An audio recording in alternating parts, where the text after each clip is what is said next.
this is something that I said before we started filming that I wanted to talk about because The Boys has affected me in many different ways throughout the show. This to me has been the pivotal moment of this entire show. Hello and welcome to another episode of X-Rated Films. Today we are talking about Season 5, Episode 3 of The Boys. Yes, I'm Jasmine. I'm Jason. And he's gonna give us a quick little rundown of exactly what happened this episode. Where are we at with the boys right now? These crazy boys, man. They're boys will be boys, am I right? No. So we have where we left off last time was the boys tested the virus on Soldier Boy and we thought he was dead, and then he pops up at the end of the episode. He's alive. We don't really get anyone's reaction. We kind of just jump right into this episode, and Soldier Boy's alive. The boys are trying to figure out where is the last of V1, which is the reason that Soldier Boy survived, because they know Homelander is after it for immortality. Mhm. That was pretty good. Yeah, that was pretty good. One thing to definitely mention is Soldier Boy is officially part of the 7 now. He is, yes. He's number 2, and Homelander can't take the fact that someone else is getting any kind of attention. It's true. And immediately goes, by the way, this is my dad. Yep. And on that theme, there is quite a prominent theme in this episode of. Yes, and I definitely want to talk about that as we go along. But for now, what do you think of the episode? What's going on? Solid episode. I think it's good. Again, it's giving more of that like building. We're getting somewhere. Things are happening. I thought that there were some really funny, crazy moments in this. This episode was funny. Yes, it was a hoot and holler. Hoot and holler. Yeah. And it was cracking me up.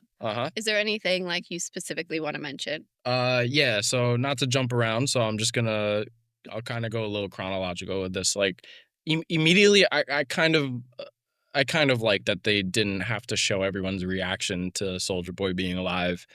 He's alive. We got a good explanation very quick in a very well edited scene where we saw Homelander and Sage and Ashley, Soldier Boy, them all kind of going over what happened. Team Homelander. At the same time of remind me of Newman's husband's name.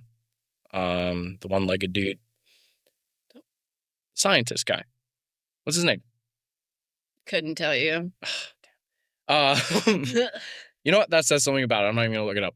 Yep. The guy that Butcher cut his leg off. Him and the boys it's intercut with them also figuring out what exactly happened. And essentially we come to the conclusion that because Soldier Boy is one of the only, or I think he is the only surviving member of the original Compound V1, the virus is now binding to that. And I just right off the bat, you're setting up something really cool with this. Because in the trailer it shows Homelander is searching for immortality, and I'm thinking, isn't he already immortal? No. But we see the virus, and now we get a really good understanding as to what he's doing to become immortal and what his plan is. And I think last week I had mentioned that it was setting up the finale very well. This episode really has been setting up the finale really well now too, and I can't imagine really adding on much after this. Like leaving episode 2, I'm like, this was a great start and trajectory to the finale. Episode 3 felt like the chess pieces are in for the finale. Yes. And now it's just about the action that leads to it.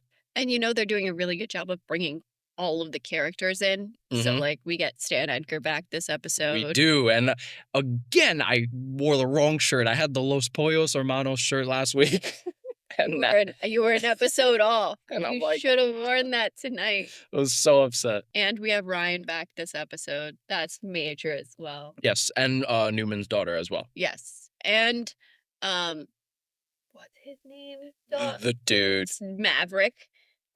Translucent Maverick. Maverick. Yes. There's a lot of dads and kids and parents and right.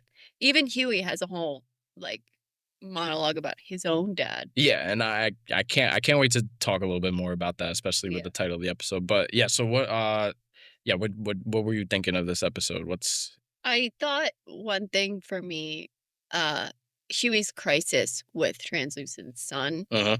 it to me felt kind of redundant because we already understand and know Huey and how he is Uh-huh. and how he reacts to things. And it's the same kind of issue, only real minor issue I had with episode 2, which Uh-huh. was with Mother's Milk and Countess Crow. Yeah. And those kinds of things were like feeling redundant, where it's just kind of like the fun, like I'm explaining this character, but I've already explained this character.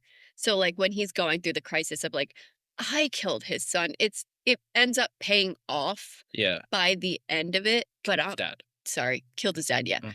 But yeah, I do think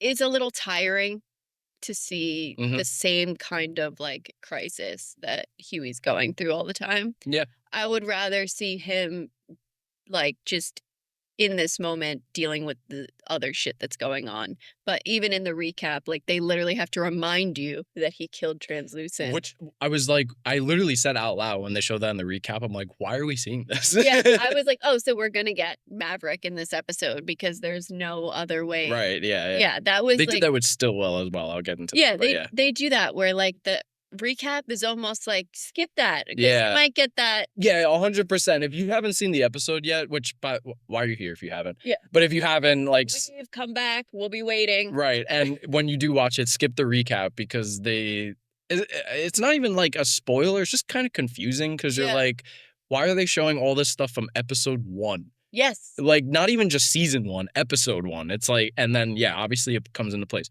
I will say though, like from a character perspective, I do agree with you. I do agree that sometimes it does feel like the show doesn't know what to do with Huey, and it's always just let's bring the most like emotional, cuddly thing. Yeah.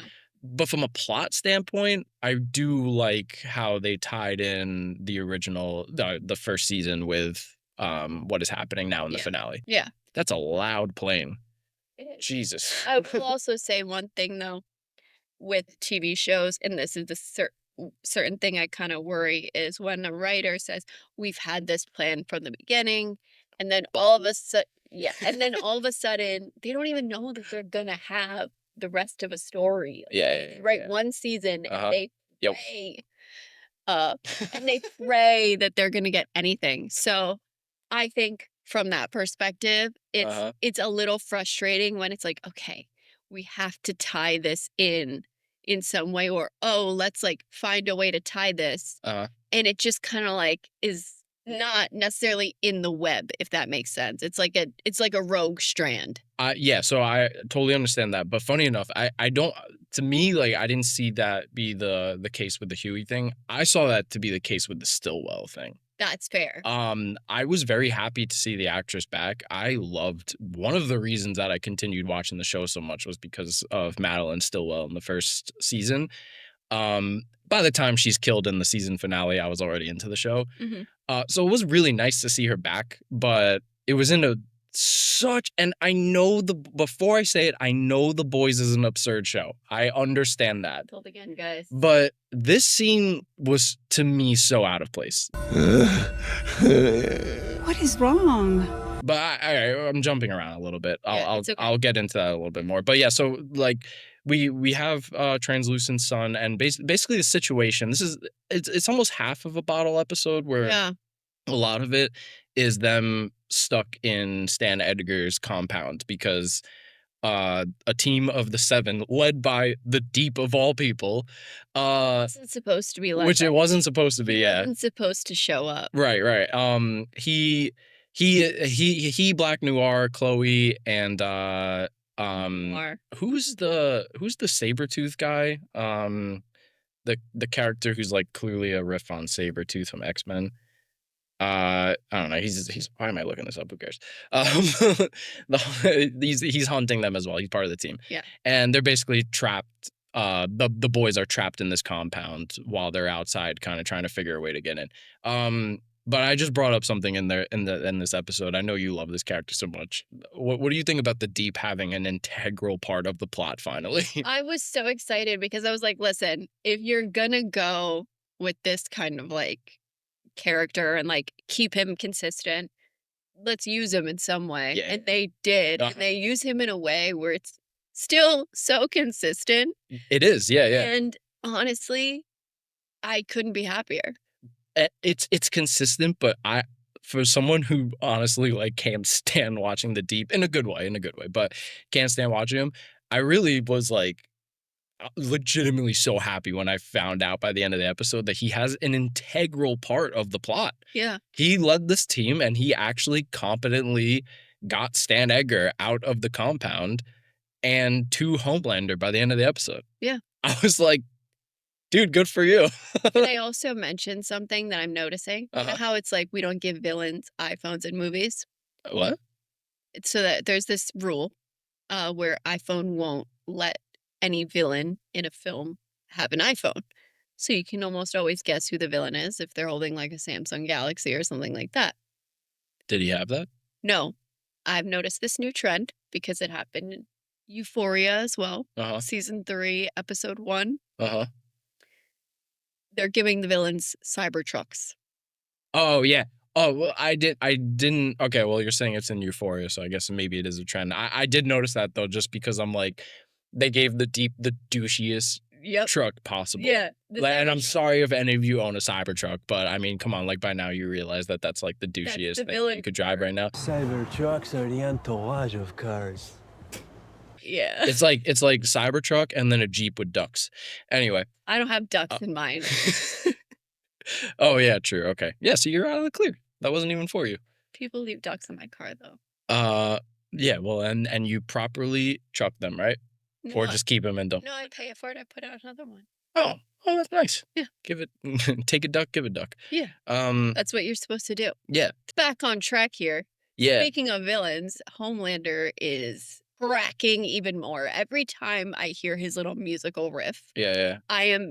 There's like yeah, there is a sense of panic in me. It feels like he's about to like, I want to hear the end of it because that's when I'll know. Like the crescendo, yeah. Yes. I'm wondering what the crescendo is because I had mentioned this in the last episode that since since season 2 when he imagined wiping out a whole crowd of people. Yeah.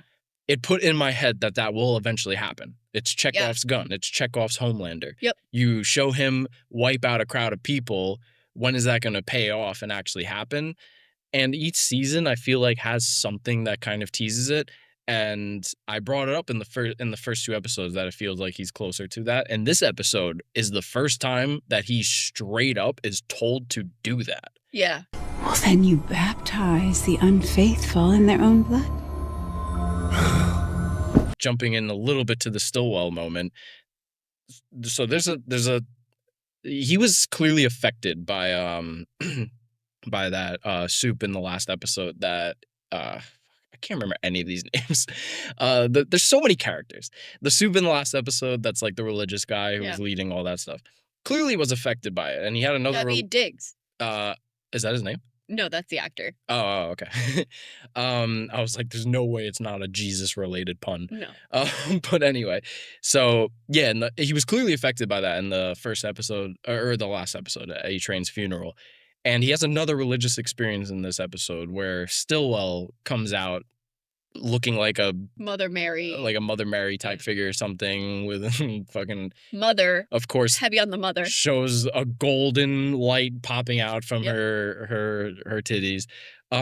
So I was like debating for a second. I'm like, does YouTube care if I say titties? And I was like, oh wait, no, YouTube doesn't care.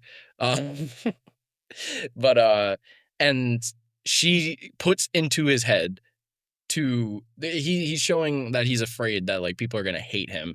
And she's like, then kill the people that hate you. Like, and the other people will still follow you. It's the first time that I feel like, to my knowledge, that it's really directly put into his head to actually do this. Yeah. So now I know for sure that it's going to happen. It's just a matter of which episode is he going to finally pop off. Oh, yeah.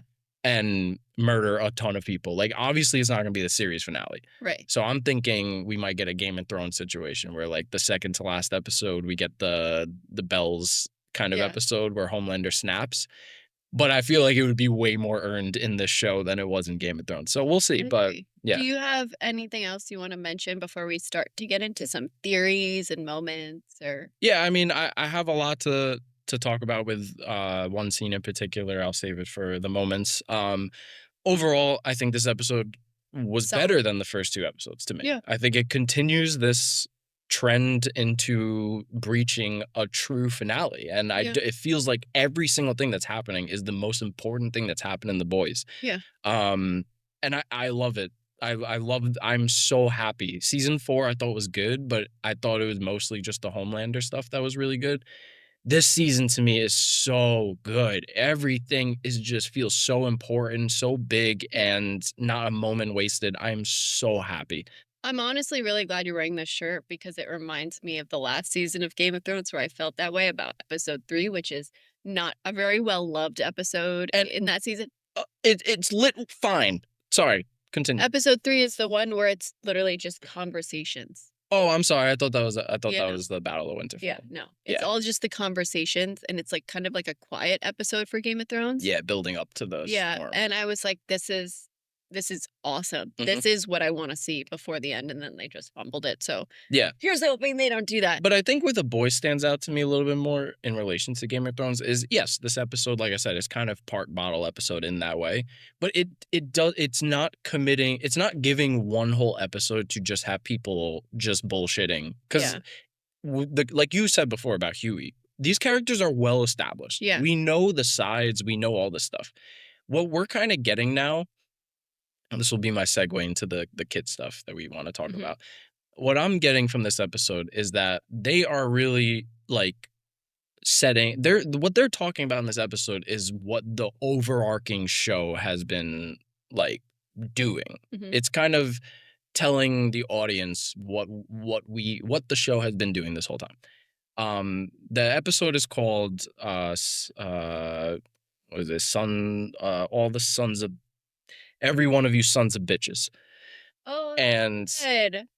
There is a very clear ongoing theme throughout the episode about sons and daughters, about children. Yeah. And everyone, literally between Billy, Huey, Homelander, Dead Translucent. I actually have a list of like direct things that we're talking about the kids. I came prepared. Okay. So we have obviously one of the first things that's really like in your face brought up is Kimiko and Frenchie talking about wanting to have kids in the future. Yeah. You want children? 3. It also eventually leads to Kimiko letting Newman's daughter go, despite the fact that can potentially cause some issues with the group and with the virus. Yeah. But the idea is she says that she wants Newman's daughter to live a normal life unlike all of them. Yeah. And grow up normally unlike better all for of the them. next generation. Right, yeah. Yeah. Huey brings up early on in the episode to Starlight about his fear of killing the children of their enemies and starting this endless cycle, and really wants to break that, which is why he is so determined to not harm Translucent's son Maverick, because he knows he killed Translucent's dad. I mean, killed Translucent, Maverick's father. Yeah. And yeah, he doesn't want to get caught in that cycle. Obviously, you have Newman's kid in it, who was injected with Compound V and has been kind of just used as like Stan Edgar's little puppet. And Stan Edgar himself also mentions something about kids and saying that they're the future. And we find out that what he's talking about is not the generic, oh, they're the future, like they're what's going to take over. No, he's talking about how he's going to progress the company once the soups are all wiped out. There's a very clear, and there's obviously one big child thing, but I do feel obligated to save it for a moment specifically because I have a lot to talk about. But yes, there's a lot of kids things. You brought up something super interesting of a meta aspect to this when it comes to the Avengers. Yes. So with the Avengers Doomsday coming out later this year, and will not be seen on any IMAX screens thanks to Dune 3. Yeah, Wob is right. So all of the promotion for Doomsday has been each character with their child, like the main ones. And so I think it was kind of interesting to see that in The Boys, because The Boys loves to comment on actual superhero like franchises and stuff that exist. Obviously, we had the Quicksilver moment last week, and Rock Hard, the Thing. yeah. So anyways, I thought that that was like a really cool like meta thing to like bring into the episode. I'm like, oh wow, so we are leading towards Doomsday. Yeah, That's so. Christopher Nolan. But yeah, no, I think that's super interesting. I don't. Womp is Denis Villeneuve. Well, now it is at this point. Well, it's Hans Zimmer, It's both. and he stole Hans Zimmer. Yeah. From Christopher Nolan. As he should. Super sad. Anyway. And Dune 3. Yeah, and Dune 3. Yeah, so I think that's very interesting. Good point that you brought up there. I have another fun theory I want to talk about actually really quickly. Oh, sure. Yeah, I think there's no other way for me to shoehorn this in, because we have not mentioned this character once, because she's basically useless, which was my note on this episode until I realized what was going on here. So Firecracker is still around. Yes. And she's very boring to me to watch. But she did something this last episode where she slept with Soldier Boy. And we know that Soldier Boy did it to piss off Homelander, because he was like, don't you sleep with, whatever. Yeah. And she's like, yeah, no. Now, we have seen one consistent thing with Firecracker, which is that she is constantly trying to be useful in a way to Homelander that sets her apart from everyone else. She did something that literally messed up her entire... She took meds to lactate. Yep. So which was do that, killing her. He loved it. Yeah. But she couldn't keep doing it because it was killing her. Right. I think she slept with Soldier Boy to get his V1 DNA. Oh. For Homelander. Oh, okay. That's my theory. And I haven't heard anyone say it yet. And I'm like, why else would she be doing that? Interesting. Because she doesn't care to she knows it's not going to make Homelander jealous. Right, so she's not doing it for any reason, unless the idea is like, well, if I can't get Homelander, I guess I'll just, settle for Soldier Boy. But she doesn't really seem out to get any of them. Exactly. She's scared. She wants to be useful to Homelander, and she loves Homelander. She wants to prove how devoted she is. So if she gives him the thing that he's most searching after, right. I think one, it stays consistent with her character. It gives her character purpose, because at this point there's no other reason for her to still be around. Yeah. She could just disappear and nobody would care. Or we could see her in flashes on a screen, unless her whole reason is that she's going to give him what he wants. I love that. Thank you. I love that, because when you first brought that up, I'm thinking you were going to say the same thing I heard a lot of people say, which is that she's trying to have Soldier Boy's baby, which maybe that's true, but maybe I like that. Because that goes along with what's going on with the episode, which is the everyone once V1 is introduced in people's minds. I mean, it even bleeds into the boys. They're like, oh, well, we can inject Kimiko and Starlight, and this way we don't have to worry about it unleashing the virus. Yep. Yeah, no, I like that. That's good. She's gonna give him the immortality. That would be interesting. Also, that 2 scenes with them, their chemistry is great. Yeah. I love them. It's kind of like when Billy and Maeve got together, and I was like, this. Oh, it works. I'm like, you know what? I get it, and I like it. I think this is like Nightmare Blunt Rotation kind of couple. But no, this is. But they'd be fun to get a beer with. Yeah. And then talk with your partner about after. And be like, I fucking hate those two. Well, I like them. To me, they're like Homelander and Stormfront, only they're not concerned with taking over and doing all this stuff. They're just chilling. Oh, okay, I see. Yeah. I wouldn't agree with anything. No, they're not great, but no one's great in this universe. They kind of fit in with everyone else and all these crazy people. I guess it runs in the family, huh? Well, this ain't your granddaddy's Glock. This here's a 9mm. Gen 5 7-round capacity. 45 ACP. So that's my thought on that. That's good. I like that. So on that, do you want to get into our MMVPs? Yeah. Okay. Mine is Stan Edgar.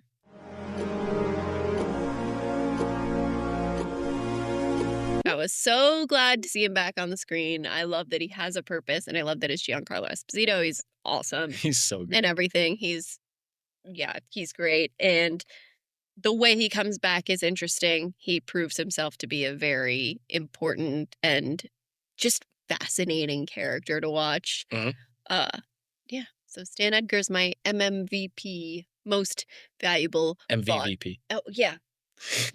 MM for Mother's Milk. Let's change it. MMVVP. Mother's Milk's vought, valuable vought player. MMVVP. Yep. Why don't we just make it MMVVPP?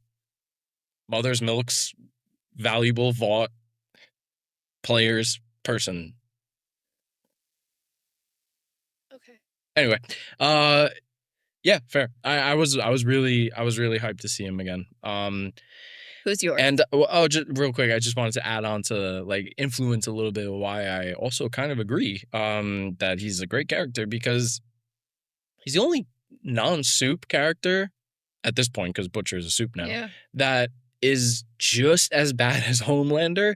Yeah. And you almost get the feeling that if he had powers, he would probably end up like Homelander, maybe even like a different kind, because he's a little more like organized and there's no daddy issues. Yeah, you know, I would almost maybe be a little more afraid, because Homelander would just kill me. Stan would use me for money. Like yeah, Stan would be terrifying. Yeah, so yeah, I agree. He's a great character. I actually had a little trouble with the MVVP in this because is it not the Deep? Soldier Boy was great in this episode. I said this earlier that I was a little worried about bringing him in because I thought his storyline was pretty well finished in season 3, and they already had brought him back in a great way. And now in this episode, I love it. And honestly, I understand that they're probably doing a little bit with him to set up the spinoff that they're gonna do, but it worked for me because now I kind of understand how he can be the leading man in the show. So shout out to him. I'm looking forward to that. Shout out to Butcher as well. We didn't really talk too much about him the last episode, and you talked about consistency with the Deep. Keith Urban is Butcher is a character that constantly what? Is his name Keith Urban? No. Karl Urban. Keith Urban's the country singer. And Nicole Kidman's ex-husband. There you go. Yeah, Karl Urban. He's great. I've loved him ever since he was in Star Trek. Amazing as Dredd. I really wish he came back as Dredd, but that's okay because he is Johnny Cage. Yeah. Which is sick. But yeah, anyway, in this show, when he's Butcher, he still fools me. Like, he's still somehow, like, every single time I think he's going to be good, he does something. And it's so amazing that 5 seasons in and it's still that consistent. But those are my honorable mentions. I am going to have to give this to the Deep.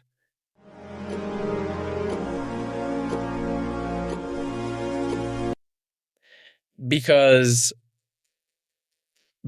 he is integral to the plot, as I said, of getting this team together and proving himself. And it is, I will say this, if it wasn't the first time in the show that he actually did something competent, I would probably overlook it a little bit. But the fact that 5 seasons in and he actually finally figured out how to complete a mission, I love that. And also, it was played for laughs a little bit because it's the Deep. But also, by the end of the episode, like, you really get the idea, like, the Deep is, it's almost like the Jar Jar Binks thing where, like, he leads to something so intensely important in the prequel series that you can't ignore it. Yeah.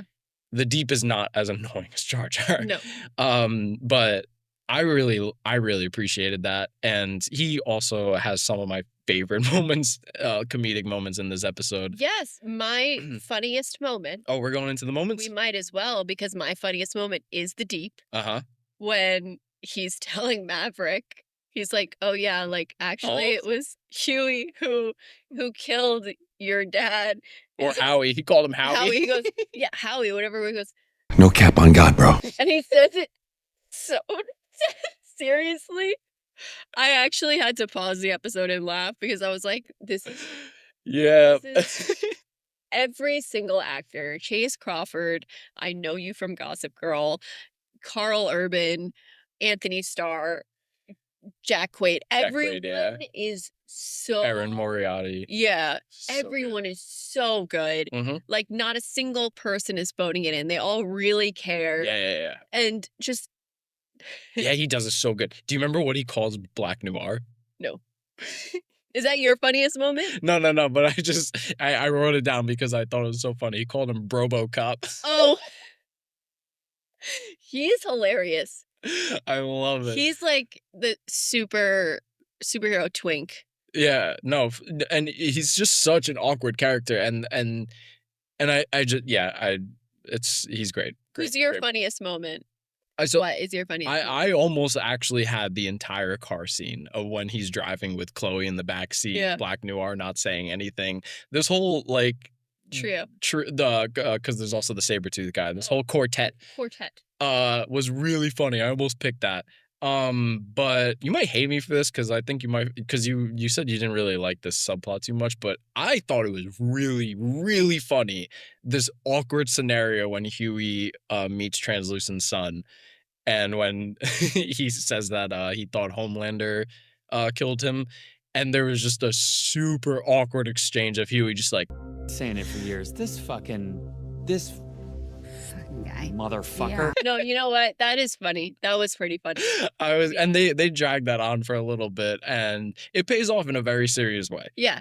But when the initial like comedic beats that was going on with this awkward scenario, I was like, and that really got me. Yeah.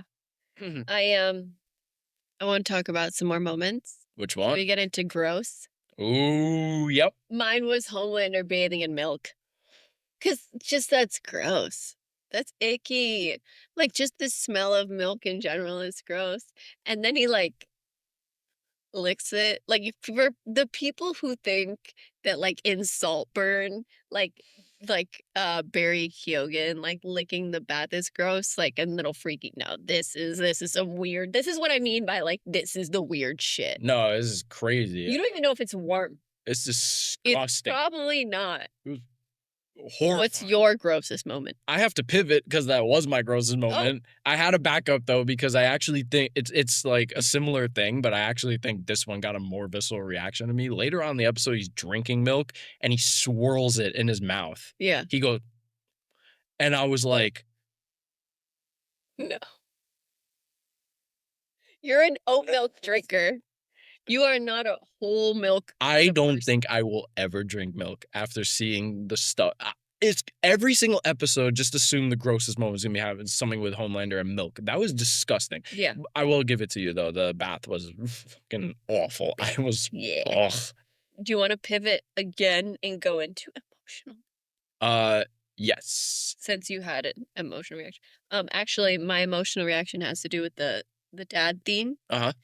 And it's when Ryan, he's talking to Butcher. And at this point, I think he has to fake his voice cracking because I think the actual actor is definitely past that stage in puberty.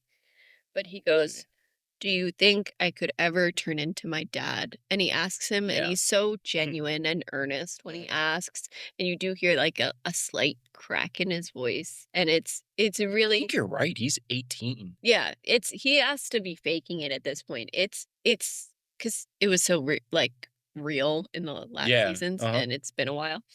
I was literally like, oh, that's so sad, and it's again on that theme of like continuing the cycle, and like him being like, do you think like he's actually asking, and he's asking Butcher because he does view Butcher as like a parental figure, Yeah. and Butcher's constantly letting him down, which is also making it sadder. And also Loki, probably that is what's going to turn him into his dad, but No, seriously, like I was thinking the same thing during that when he's like, "Am I gonna turn him to my dad?" I'm like, if you keep falling for Butcher's shit, yeah. you will. Yeah. Like, So that was my most emotional. I felt for Ryan in that moment. yeah, fair. What about you? I this might have so far been the most emotional moment of the entire show for me. Here we go. I understand it was kind of a fake out, but I thought, and I'm sure everyone who watched this episode thought for a second that Huey died. Yep. And Starlight's reaction broke my heart. Yeah. I genuinely thought, given how insane the show is, that they actually did go through with it. Basically, like, he's in a fight with Translucent Sun, Maverick. Maverick's invisible, and Chloe comes in to kill Huey after Huey kind of talked Maverick down a little bit. And so she uses her powers, and you just see an explosion of a body. Yeah. And Starlight coming in at the same time. And my jaw was dropped for like the whole minute that they like fooled us. It turns out that she did that to Translucence, and Huey pops back up, but it's not played for laughs. It's not played as like, No. oh, haha, we got you. She, like, literally Starlight leaps. completely flips as a character because of that moment. And that broke my heart. Her reaction, she murders Chloe. Yeah. Snaps her neck. Yeah. Out of pure, it kind of reminded me of in Man of Steel, when Superman, because he's so fed up with Zod just having no problem with killing people, that he unfortunately has no choice but to snap his neck in order to prevent it.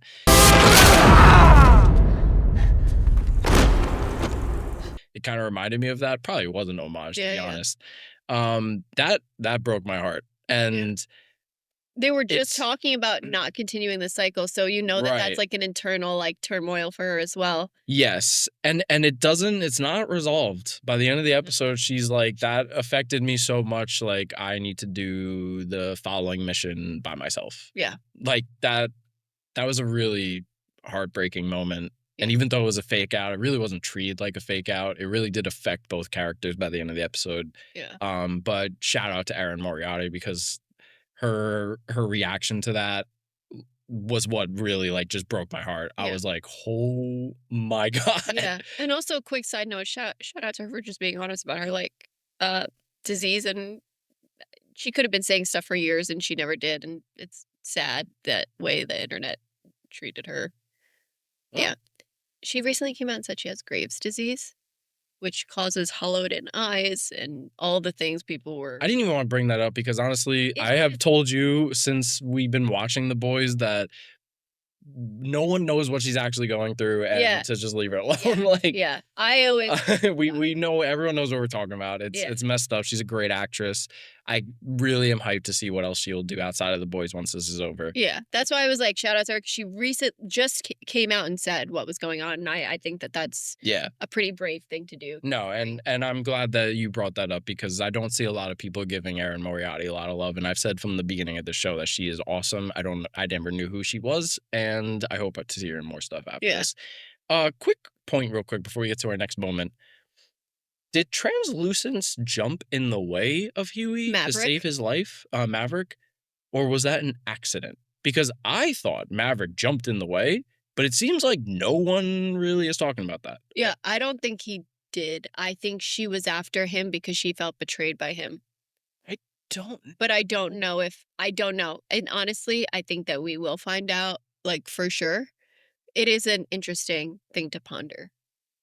I think just based on what Huey was saying right before that happened about like relating to him and stuff. Yeah. I think Maverick jumped in the way. It could be that. It could be. Which just adds more to it being such a heartbreaking moment. Yeah. That's definitely a good potential theory. Yeah. Let's go on to the most intense moment. Okay. So you're gonna talk about it, and then I'm sure we have the same most intense moment. The ending? Yes. Okay. So we're just gonna have a whole section for this. Okay. So this is something that I said before we started filming that I wanted to talk about, because The Boys has affected me in many different ways throughout the show. This, to me, has been the pivotal moment of this entire show. For all you Invincible fans out there. Yeah, I watched the show because I watch TV. So I didn't bring up Ryan when I was talking about the kid situation. I didn't bring up Ryan at all because I've been saving him for this moment. Get to it then. I'm building this up a little bit. Yeah, there's a lot you're gonna have to edit around. In the trailer, we see Homelander punching someone. Yes. And we have speculated for quite some time, who is he punching? Because whoever he's punching is clearly either going to die or suffering really bad. We've said things from the Deep. I've heard people say Stan Edgar. I was very, very shocked and quite frankly disturbed to find out that it was Ryan.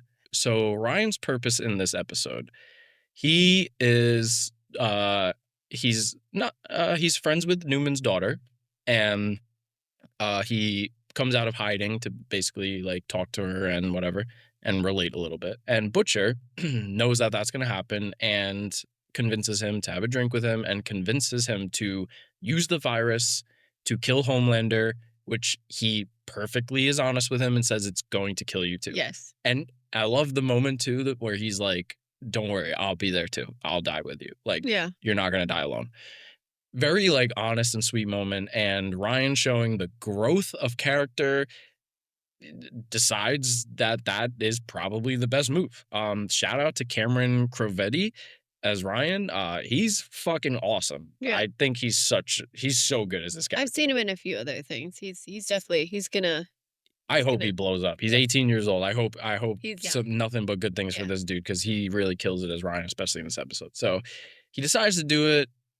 But of course, he's tricked by Butcher again, so he bails out of it. But he does wind up confronting Homelander because Butcher said something. This is one thing I know YouTube doesn't like. Yeah. About what Homelander did to Ryan's mom in order to produce Ryan. Grape, yeah. Which eat some grapes. Good shout out to Zach Kreger for that classic reference. He's going to grape them. He lures Homelander out and confronts him and says, "Did you do this to my mom?" And they get into a fight. And now throughout the show, like, I've seen other people speculate that Ryan is going to be the one to kill Homelander, and I always thought that was a little ridiculous because I'm like, he's a kid. Realistically, Homelander would destroy him. Yeah, that's exactly what happens. Yeah. Homelander fucks him up. Yep. In an almost shot-for-shot remake of Omni-Man and Mark in Invincible. Yes. When he's literally on a stone punching the shit out of Mark's face to the point of, like, true, like, you think Mark is dead. That's Invincible. Then his dad is Omni-Man. And it's literally the exact same, like, it's a great way to parody one Amazon's own show. Right. And also, like, it's upsetting to see it in cartoon form. Even more crazy to see it when it's live action human beings. It was horrifying. Yes, it was absolutely horrifying. And that's my most intense moment, obviously. Same. Very specifically, if I'm going to take the most intense of the intense, when he lifts his fist for the first time, and it's this very slow, and then punches down, and you can see... He says something right before that. What does he say? It's okay. My sweet, sweet boy. But he punches down, and you can tell, one, he's not holding back. Two, this is, like, means something to him. Yeah. In the same way of, like, after A-Train gave him that whole fucking speech and he beats him like that, this feels way more personal. And because we know he has daddy issues of his own. Yeah. And he always wanted to just have, like, a son to kind of correct that.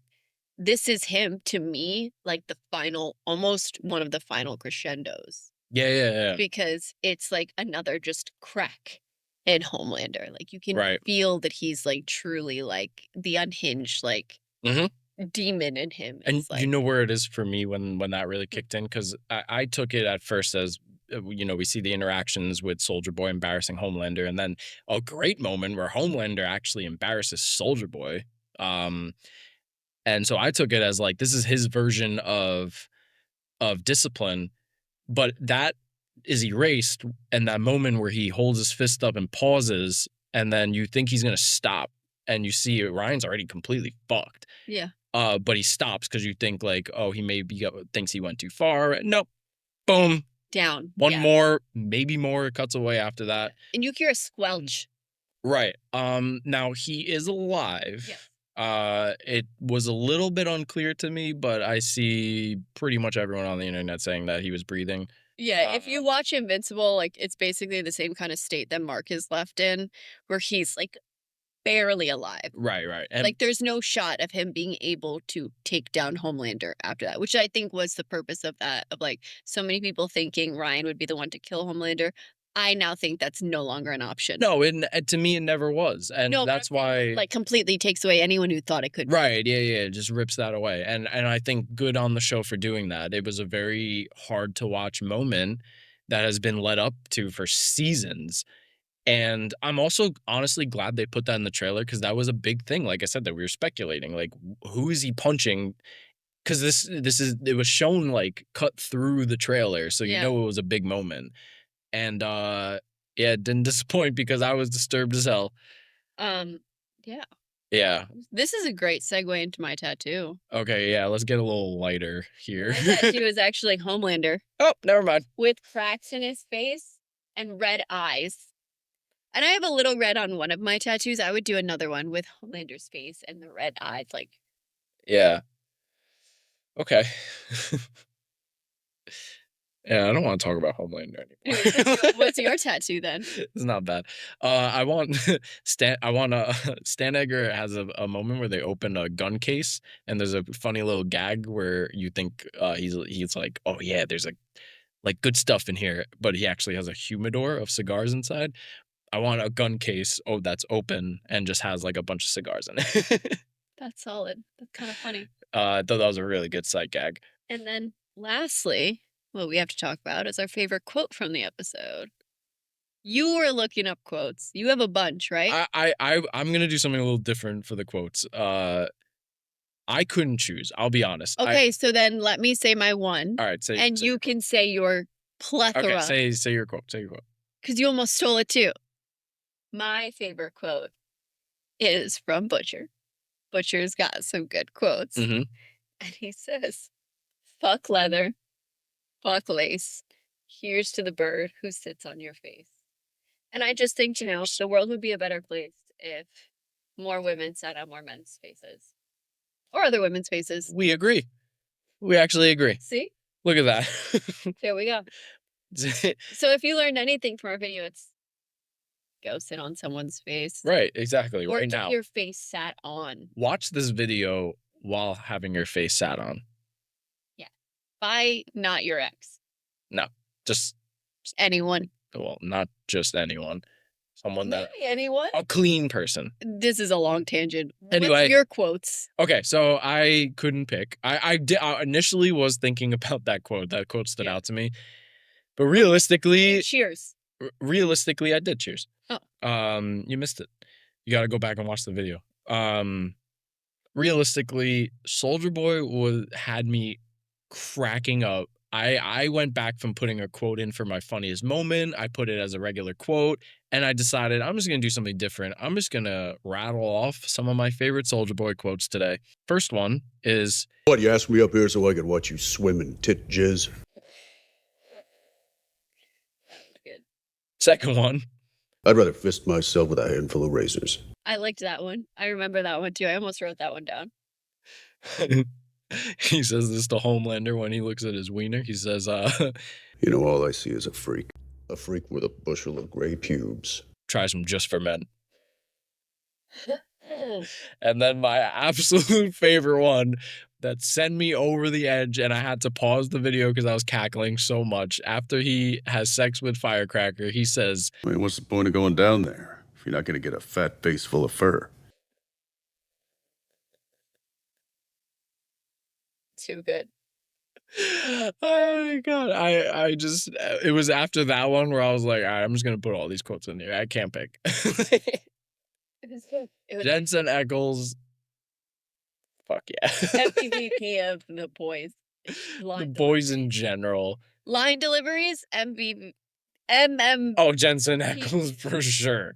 Absolutely. Oh, man. And you got hard, yeah, competition in that. So I guess that's the end. Is there any? That is the end. So there's one I want to just briefly go into where we think we're gonna go with this season. So yeah, where do you think we go from here? So the episode ends, as I said, I believe Ryan is alive, according to the internet. He's alive. Episode ends with Butcher finding him. Homelander is off to go find V1. Starlight's off to go find V1. The boys are going to follow. Everyone's off to find V1. They need to get there from Homelander. Now, obviously, they're all going to converge on this one spot. We see that in the trailer. Obviously, also, this is not the finale. We are only halfway through the season. What I think... Wait, there's only 6 episodes? So we're not halfway. Oh, then the next episode we're halfway. So where I think we're going with this, Homelander's gonna get the V1. I think that that's going to be apparent. I do think that maybe we might see a little lull in the next few episodes because I don't think it would make a whole lot of sense for the plot for him to get in the next episode. Yeah, we 'cause need to have rally all- the troops a bit. Right. So I do think we're going to get the Gen V characters involved. We're going to have a couple of episodes that may drag, may not. Maybe it's great. It just doesn't lead directly to this. I think ultimately we see a shot in the trailer where Homelander does get the V1. And I do think the second to last episode is going to be him unleashing on all of his non-followers. Yeah. And I have a question for you. I'm gonna ask this every episode now, because your answer might change based on what we're seeing. No, we cannot get back together. Okay. Second question. How do you think Homelander's story will end? I think he will end up losing his powers, not dying, but losing his powers. And I don't think there's any kind of redemption arc for him. Mm-hmm. I think he realizes how like sad it is, and I think they keep him alive.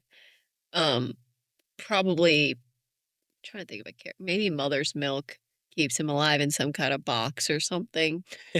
And Like Bowser in the Mario movie, and like just like small watches him Homeland. suffer and is like, look at how sad your life is. I think death is too easy and too boring. Mm-hmm. I want to see him suffer. I would like to see him suffer. Yeah. I would like to see that as well. What about you? I think it's possible if he doesn't get if we're in the scenario where he never actually gets V1, I think it's absolutely possible that someone switches V1 with the virus and that's how he goes. But to me, I hope that doesn't happen. It seems a little generic. It's one of those like, oh, Bait and switch. the obsession of power is what kills the villain. I don't really want that. I have something else. Ooh. I don't think Black Noir is Black Noir. Me either. I have a feeling that they might be sneaking in the plot line from the comic that so many people thought they would not do, which is a clone. Is it of Homelander? I don't know. I think I don't even know if it's possible that my theory would be correct, that it's a clone of Soldier Boy. But I do think Soldier Boy should and probably will be involved with depowering Homelander by the end of the show. And I do agree that him not dying is probably going to be how this goes. I also think, oh my God, wait, genius, because you can't have Homelander die or represent anything super evil with, the world we live in, right? So if it is a clone and he's not on Homelander's side and Homelander has to sit in his little box and watch this false Homelander do the exact opposite of everything he would do and get all this praise, that would be the ultimate torture for him. It's possible. I know it. I know this is not Black Noir, and I know other people have said it. It's just this episode He's on to him. This episode, well, not only is the Deep onto him, this episode makes it very apparent in that car scene when Deep is driving them. It's a big funny bit, like the way that they're all interacting. But there is a moment that I was like, they're doing this on purpose. You get a close-up of Black Noir just not saying anything, not reacting, not doing anything. It's just a close-up while the conversation is going on, and it hangs on him for a little bit. And I know something else is going on. Oh, yeah, there. for sure. That's really cool. Yeah. So on that note, this is the end of episode 3 of The Boys. And we can discussion. not wait for 4. So actually next week we're going to be reviewing the Michael Jackson biopic movie. Yes, we are not going to miss that. No, that's happening. Right. So we're going to talk about that. And then on theme, we're going to have our Mike on. Mike. Yeah. Anyways, our friend Mike Uh-huh. on to talk Boys episode 4. He's a major The Boys fan. Yes, he does a solid Butcher impression, and he will be doing many of those impressions, Mike. Yep. I will force him. Yeah, we're going to create a list for him to do for us, like his little puppet. Puppet. Stop. Anyways, so All right. that's the end of this episode. Tune in next week for that. And leave some comments. What do you guys think of The Boys? I know that we had we have some people telling us their opinions on how The Boys is going for. Seems like it's mostly positive. Give your opinion. Yeah, thank you for watching. And we want to hear anything anyone has to say. Yeah. You can talk great about me and bad about him. I would love to hear that too. You could talk about how Jasmine never talks into the mic and is going to cause me a lot of issues in post. Sorry. No, you can't say that. I'm doing it on purpose. Yeah, sure. Anyways, thank you so much for listening. We can't wait to hear from you. And we're so excited to do this again next week. Yes. All right. Thank you. Bye. I'm Jasmine. I'm still Jason. If you enjoyed this video, please check out our full episode on Spotify at X-Rated Films, where we get into all things spoiler-free, spoiler, our fun movie moments, our movie tattoo ideas, and Movie Matchmaker, all on Spotify. Thanks again for watching, and please subscribe.